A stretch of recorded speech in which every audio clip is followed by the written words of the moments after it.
Chapter 18. Charlie told us a good story one Saturday night in the bistro. Try and picture him drunk, but sober enough to talk consecutively. He bangs on the zinc bar and yells for silence. Messieurs et dames, silence, I implore you. Listen to this story that I am about to tell you. A memorable story, an instructive story, one of the souvenirs of a refined and civilized life. Silence. Messieurs et dames!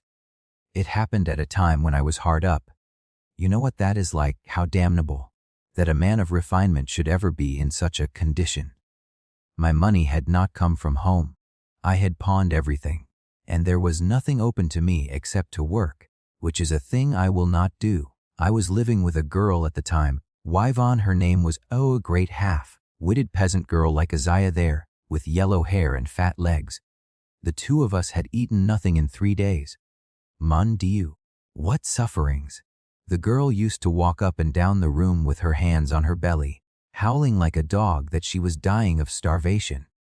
It was terrible, but to a man of intelligence nothing is impossible. I propounded to myself the question, what is the easiest way to get money without working? And immediately the answer came, to get money easily one must be a woman. Has not every woman something to sell? And then, as I lay reflecting upon the things I should do if I were a woman, an idea came into my head. I remembered the government maternity hospitals. You know the government maternity hospitals.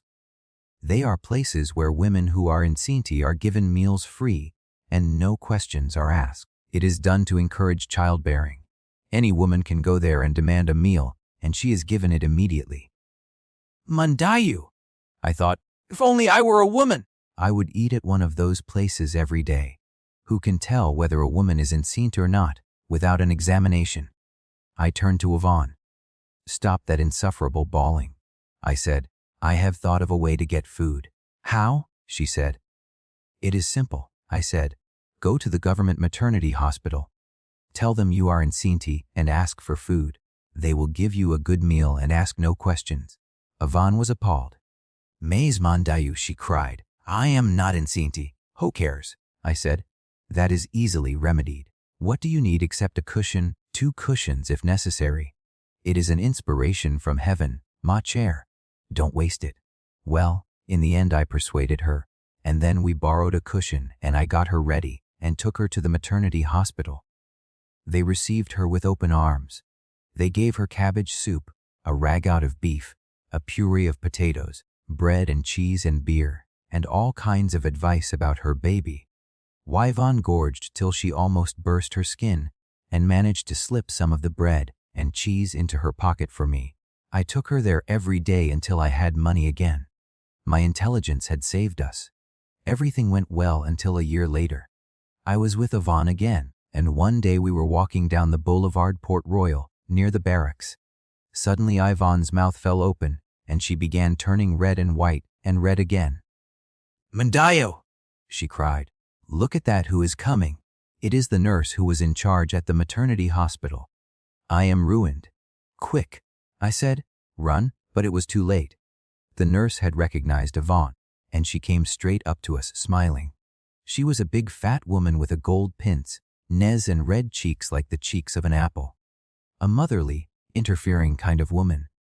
I hope you are well, ma petite, she said kindly. Your baby, is he well too? Was it a boy, as you were hoping? Yvonne had begun trembling so hard that I had to grip her arm. No, she said at last. Then, evidement, it was a girl. Thereupon Vaughn, the idiot, lost her head completely. No, she actually said again. The nurse was taken aback. Comment, she exclaimed. Neither a boy nor a girl. But how can that be? Figure to yourselves, messieurs et dames, it was a dangerous moment. Yvonne had turned the color of a beetroot, and she looked ready to burst into tears. Another second, and she would have confessed everything. Heaven knows what might have happened. But as for me, I had kept my head. I stepped in and saved the situation. It was twins, I said calmly. Twins, exclaimed the nurse, and she was so pleased that she took Yvonne by the shoulders and embraced her on both cheeks, publicly. Ice, twins,